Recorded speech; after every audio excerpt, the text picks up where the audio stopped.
নমস্কার বন্ধুরা, দীপালিস কিচেনে আপনাদের সকলকে স্বাগত জানাচ্ছি। চলে এসেছি আজকে একটি ভীষণ মজার ও ভীষণ মুচমুচে একটি টিফিন রেসিপি নিয়ে। এটি খেতে যতটাই মজার হয়, বানানো কিন্তু ততটাই সহজ। তো ভিডিওটি শেষ পর্যন্ত দেখার অনুরোধ রইল। আশা করছি আজকের রেসিপিটি আপনাদের ভীষণ ভীষণ ভালো লাগবে। তো এই রেসিপিটি আপনারা বিকেলের টিফিনে জন্য অনায়াসে বানিয়ে নিতে পারেন, কিংবা বাড়িতে কোনো অতিথি আসলে তাদেরকেও বানিয়ে খাওয়াতে পারেন। এই রেসিপিটি এতটাই মুচমুচে হয় যে বানিয়ে প্লেটে নামানোর সাথে সাথে কিন্তু কারাকারি পড়ে যাবে। তো ভিডিওটি আমি বানাবো, তার জন্য এক বাটি মুড়ি নিয়েছি। বন্ধুরা, মুড়ি তো আমাদের প্রত্যেকের ঘরেই থাকে, আর অনেক সময় মুড়ি কিন্তু নরম হয়ে যায় আর সেগুলো খাওয়া যায় না বা কেউ খেতে চায় না। তো সেই নরম মুড়িগুলো দিয়েই কিন্তু আজকের রেসিপিটি আপনারা বানিয়ে নিতে পারেন। আমিও কিন্তু এখানে এক বাটি নরম মুড়ি নিয়েছি। এবার একটি বড় পাত্রে খানিকটা জল নিয়েছি। এবার এই এক বাটি মুড়ি জলের মধ্যে ঢেলে দিচ্ছি।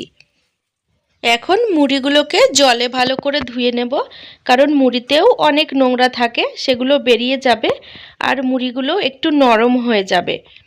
তো বন্ধুরা, আজকের ভিডিওটি যদি আপনাদের ভালো লাগে তাহলে অবশ্যই একটি লাইক করে দেওয়ার অনুরোধ রইল, কারণ আপনাদের একটি লাইক আমার কাছে অনেক বেশি মূল্যবান।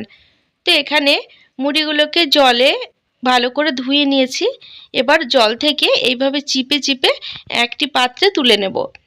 তবে জল থেকে মুড়িগুলো চিপে তোলার সময় মুড়িতে যদি এক্সট্রা জল থেকেও যায় তাতে কিন্তু কোনো সমস্যা নেই। হালকা হাতে এইভাবে মুড়িগুলোকে চিপে নিতে হবে। এইভাবে সমস্ত মুড়ির জল চিপে আমি তুলে নেব। বন্ধুরা, মুড়ি দিয়ে এই রেসিপিটি একদিন হলেও বাড়িতে বানিয়ে খেয়ে দেখবেন। একদিন বানালে কিন্তু রোজ বানাতে ইচ্ছে করবে। মুড়িগুলোকে সব জল থেকে চিপে তুলে নিয়েছি। তো দেখতে পাচ্ছেন মুড়ির মধ্যে কিন্তু অনেকটা নোংরা ছিল। এবার মুড়ি ধোয়ার যে জলটা, এই জলটা কিন্তু আমি ফেলে দেব। এটা কিন্তু আর ব্যবহার করব না। এদিকে আবারও একটি পাত্র নিয়েছি। এবার এই পাত্রর মধ্যে মুড়িগুলো ঢেলে নিচ্ছি। এখন আমি এই মুড়ির মধ্যে আরও কিছু উপকরণ মিশিয়ে দেব। প্রথমেই আমি একটি ছোট সাইজের আলু খোসা ছাড়িয়ে ভালো করে গ্রেট করে ধুয়ে রেখেছিলাম, সেই আলুটা দিয়ে দিচ্ছি। আর একটি ছোট সাইজের গাজর গ্রেট করে রেখেছিলাম, সেটাও দিয়ে দিচ্ছি। এবার আমি একটি মিডিয়াম সাইজের পেঁয়াজ কুচি এর মধ্যে দিয়ে দেব। তো বন্ধুরা, আপনারা কিন্তু আপনাদের পছন্দ মতো সবজি এর মধ্যে অ্যাড করে দিতে পারেন। ঝালের জন্য কয়েকটি কাঁচা লঙ্কা কুচি দিয়ে দিচ্ছি, আর স্বাদ মতো লবণ দিয়ে দিচ্ছি। এখন আমি হাফ চামচ জিরে গুঁড়ো, হাফ চামচ ধনে গুঁড়ো আর হাফ চামচ মতো চাট মশলা দিয়ে দিচ্ছি। আর এখানে একটি সুন্দর কালারের জন্য হাফ চামচ কাশ্মীরি লঙ্কার গুঁড়ো দিয়ে দিলাম। এবার অল্প একটুখানি হলুদও দিয়ে দিচ্ছি। এবার এখানে আমি আদা আর রসুন একসাথে বেটে রেখেছিলাম, সেই আদা আর রসুন বাটা দিয়ে দিচ্ছি।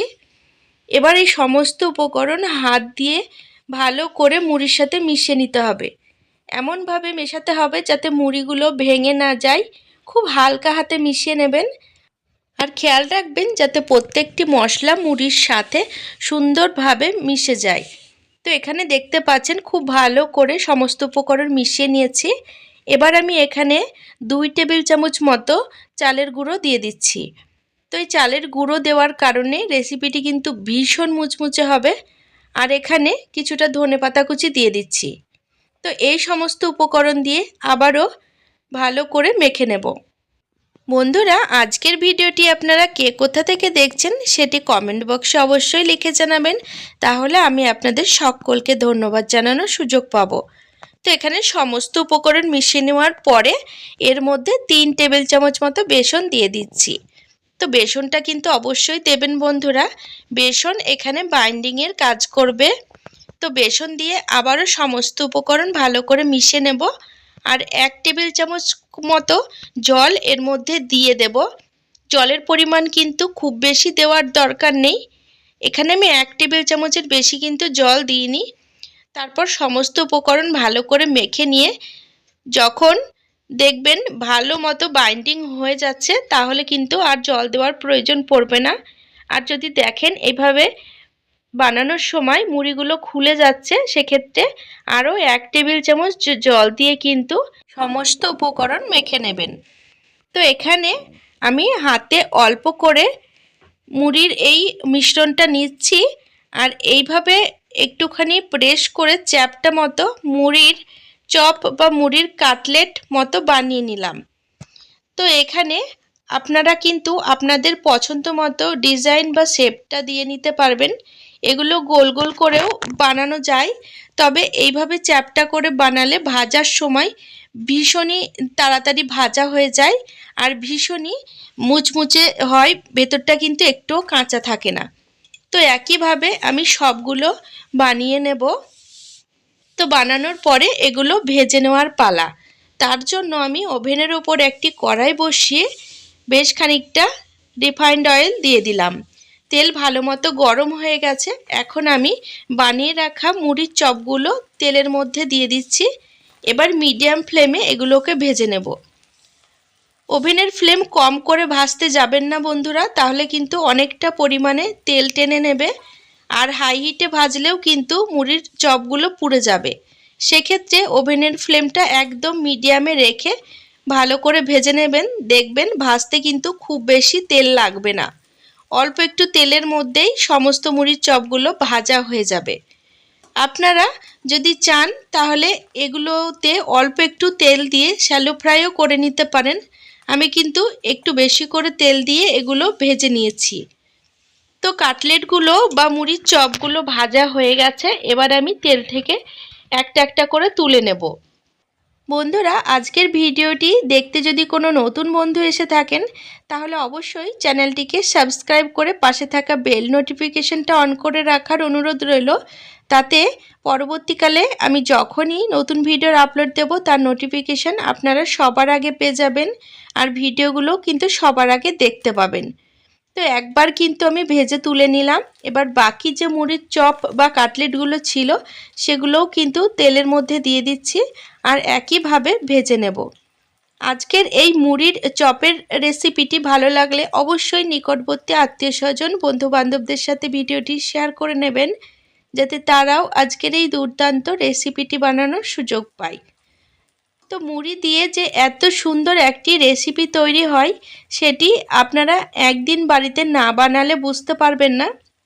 একদিন বানিয়ে দেখবেন, আর এটি সসের সাথে পরিবেশন করবেন। দেখবেন বাড়ির বড় থেকে ছোট সকলেই কিন্তু ভীষণ পছন্দ করবে, আর সবাই কিন্তু ভীষণ মজা করে খাবে। বাড়িতে কোনো অতিথি হঠাৎ করে আসলে, বাড়িতে যদি কোনো কিছু না থাকে, সেক্ষেত্রে এক বাটি মুড়ি দিয়ে আপনারা এই রেসিপিটি বানিয়ে অতিথিকে পরিবেশন করতে পারেন। দেখবেন অতিথিরাও কিন্তু জিজ্ঞেস করতে বাধ্য হবে যে রেসিপিটা কিভাবে বানিয়েছেন। তো প্রত্যেকটি মুড়ির চপ বা কাটলেটগুলো আমি ভেজে তুলে নিয়েছি, আর এগুলো দেখতে কতটা লোভনীয় লাগছে দেখুন, খেতেও কিন্তু ততটাই মুচমুচে আর সুস্বাদু হয়। দেখলেন বন্ধুরা, এটি বানাতে কিন্তু খুব বেশি উপকরণ লাগলো না। ঘরে থাকা সামান্য কয়েকটি উপকরণ দিয়েই কিন্তু এই মুচমুচে আর ক্রিস্পি টিফিন রেসিপিটি তৈরি হয়ে গেল। নতুন কিছু খেতে ইচ্ছে করলে এই রেসিপিটি একদিন হলেও বাড়িতে ট্রাই করে দেখতে পারেন। একদিন খেলে কিন্তু রোজ খেতে ইচ্ছা হবে। এগুলো দেখুন, আমি ভেঙে দেখাচ্ছি কতটা মুচমুচে হয়েছে আর ভিতরটা কতটা সফট হয়েছে। তো বন্ধুরা, ভিডিওটি কেমন লাগলো অবশ্যই কমেন্টে জানাবেন।